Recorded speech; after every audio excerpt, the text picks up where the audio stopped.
سب سے اعلیٰ درجے کا اسلام کیا ہے؟ من سلم المسلمون من لسانہ و یدہ۔ زندگی میں یہ طے کر لو، کوئی کتنا ہی تمہیں دکھ پہنچائے، کوئی کتنا ہی تمہاری بےعزتی کرے، چپ ہو جاؤ، سہ جاؤ۔ مرنے والے کی کیا عزت، کیا ذلت، میں نے تو مر کے دیکھا ہے، اور مجھے یہ حدیث سمجھ میں آئی ہے بڑی اچھی طرح، موتو قبل ان تموتو، کہ مرنے سے پہلے مر جاؤ۔ اس وقت اگر میں مر جاتا تو مجھے کوئی گالیاں دیتا تو مجھے کیا نقصان تھا، اور مجھے کوئی نعرے لگاتا میرے لیے تو میرا کیا نفع تھا۔ تو مرنے سے پہلے مر جاؤ، کوئی تمہیں برا بھلا کہے تو تمہارا کیا نقصان ہے، تمہیں کوئی واہ واہ نعرے لگائے تمہیں کیا نفع ہے۔ اگر اللہ راضی ہے تو مرد آباد اور زندہ آباد سے بے نیاز ہو۔ ابو ذر رضی اللہ تعالیٰ عنہ کو ایک آدمی نے گالیاں دی تو انہوں نے فرمایا، بیٹا ایک گھاٹی آگے آ رہی ہے، اس میں گر گیا تو جو کچھ کہہ رہے ہو اس سے بھی زیادہ کا حقدار ہوں، اور اگر پار ہو گیا تو تیری گالیوں سے مجھے کوئی فرق نہیں پڑتا ہے۔ من سلم المسلمون من لسانہ و یدہ موتوا قبل ان تموتوا۔ چونکہ آج کل اخلاق ہیں انتقامی، معاف کرنے والے اخلاق ہیں نہیں، انتقامی اخلاق ہیں۔ ہمارا معاشرہ انتقامی ہے، اچھا کرو گے تو ہم اچھا کریں گے، برا کرو گے تو ہم برا کریں گے، جیسا کہو گے ویسا ہم سے سنو گے۔ یہ ہمارا ماحول ہے، یہ ہمارا۔ ایک ماں کہہ رہی تھی دوسری ماں کو، میرے پترا کدی کسی نے واسطے سلام نہیں کیتا، بڑے فخر سے کہہ رہی ہے، ہمارے اپنے گاؤں کی بات ہے، میرے پترا کدی نہیں کسی نے واسطے سلام کیتا، مائی جڑا کرے انہوں کریں دیں، جڑا نہ کرے انہوں پوچھ دے ہی کوئی نہیں۔ یہ وہ فخر سے کہہ رہی، جو سب سے بڑا عیب ہے وہ سب سے بڑا فخر بنا ہوا۔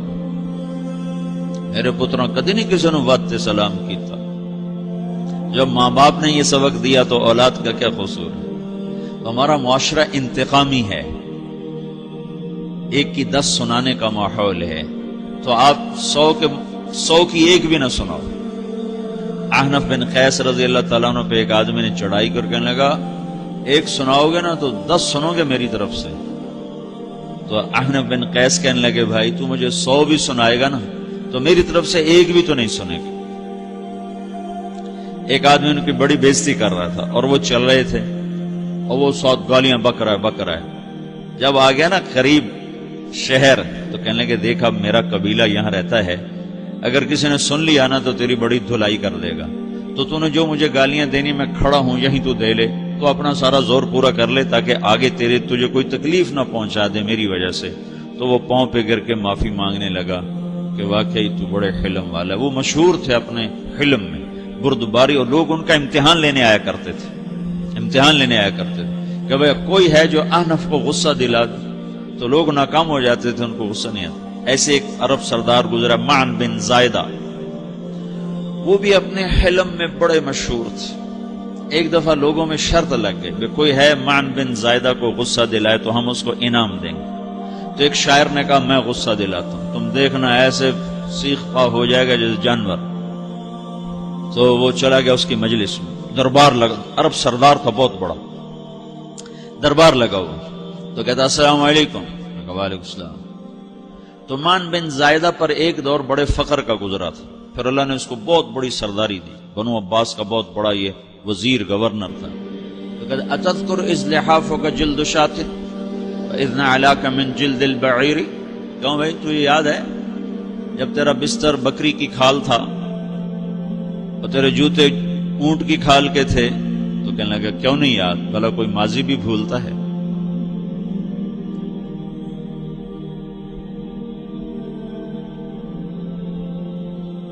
تو وہ کہنے لگا، پہلا وار تو خطا گیا، کہ فسبحان الذی آتاک ملکا وعلمک الجلوس علی السریر۔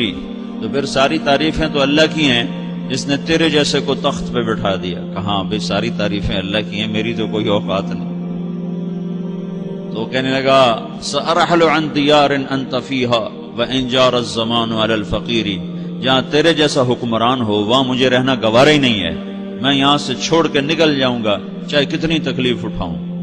بڑے دربار میں یہ ایک گورنر اور وزیر سے بات ہو رہی ہے، تو وہ کہتا ہے اچھا بھائی اگر تو ہمارے پاس رہے گا تو ہم تیرا اکرام کریں گے، اور اگر تو جانا چاہتا ہے تو پھر رافقت کا سلام،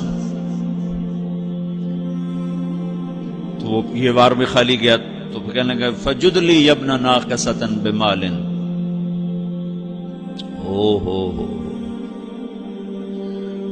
او گندی ماں کے بیٹے مجھے کچھ عطا بھی کر، میں بغیر پیسے کے سفر کیسے کروں گا؟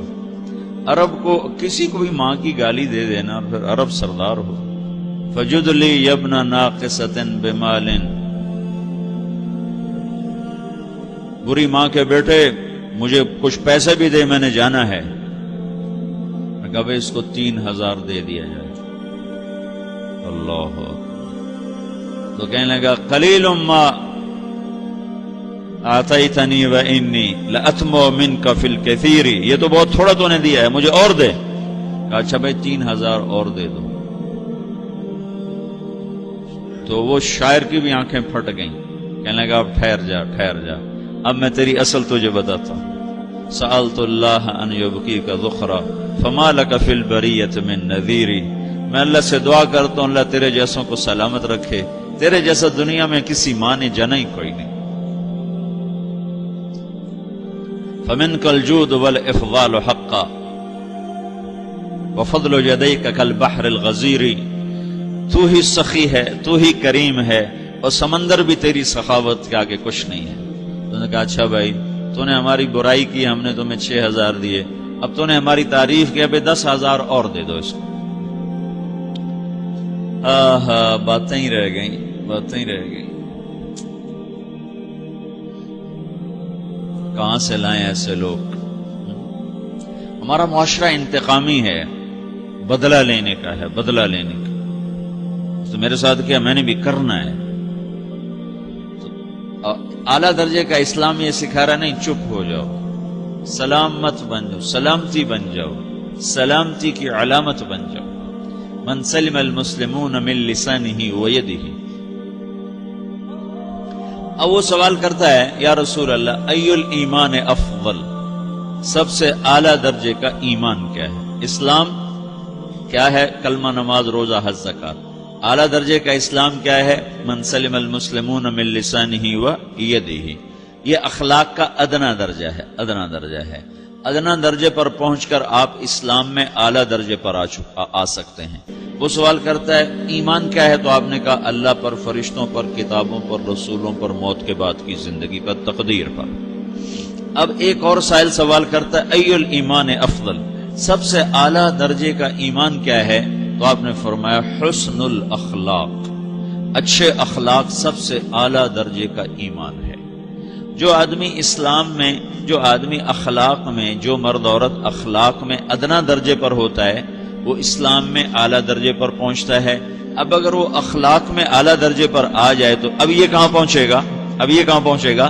میرا نبی کہہ رہا ہے سب سے اعلیٰ درجے کا ایمان ہے حسن اخلاق، حسن اخلاق. ابو ہریرہ نے پوچھا یا رسول اللہ وما حسن الاخلاق، یہ بھی ایک اور حدیث ہے. یا رسول اللہ حسن اخلاق کیا چیز ہے؟ تو آپ نے 3 چیزیں فرمائی، تصل من قطعک وتعطی من حرمک وتعفو عمن ظلمک. جو تم سے توڑے نہ تم اس سے جوڑو. نہیں کرتا سلام نہ کریں، کوئی ہم چھوٹے باپ کے ہیں؟ ہم تو کبھی بھی نہ کریں، ہم تو کبھی بھی نہ منہ تھوکیں بھی نہیں. ہم تو میرا نبی کہہ رہا ہے جو توڑے تم اس سے جوڑو، جو محروم کرے اسے عطا کرو، جو زیادتی کرے اس سے درگزر کرو. یہ 3 کام جو عورت مرد کر لے گا یہ اخلاق کے اعلیٰ درجے میں ہے. جب یہ اخلاق کے اعلیٰ درجے پر پہنچتا ہے تو پھر میرا نبی کیا بشارت دیتا ہے؟ ادنا درجے پر پہنچ کر تو اعلیٰ مسلمان کی بشارت ہے، اور اخلاق میں اعلیٰ درجے پر پہنچ کر میرا نبی کہتا ہے کاد الحلیم ان یکون نبیا، اعلیٰ اخلاق والا بس نبی بنتے بنتے رہ جاتا ہے. اعلیٰ اخلاق والا ایسے ہے جیسے کہ نبی، قریب ہے کہ وہ نبی بن جائے. یہ تو ہے نا ترجمہ، لیکن ہم ہمارے اردو میں کہتے ہیں وہ نبی بنتے بنتے بنتے رہ گیا. کیا مطلب؟ کہ اس میں اور نبی میں صرف نبوت کا فرق رہ جاتا، باقی وہ سب کچھ حاصل کر لیتا ہے. تو یہ سارے دین کا میں نے آپ کو خلاصہ بتایا ہے کہ میری آپ کی ضرورت ہے کہ میرا اسلام اعلیٰ درجے کا ہو، من سلم المسلمون من لسانہ و یدہ، میرا ایمان اعلیٰ درجے کا ہو،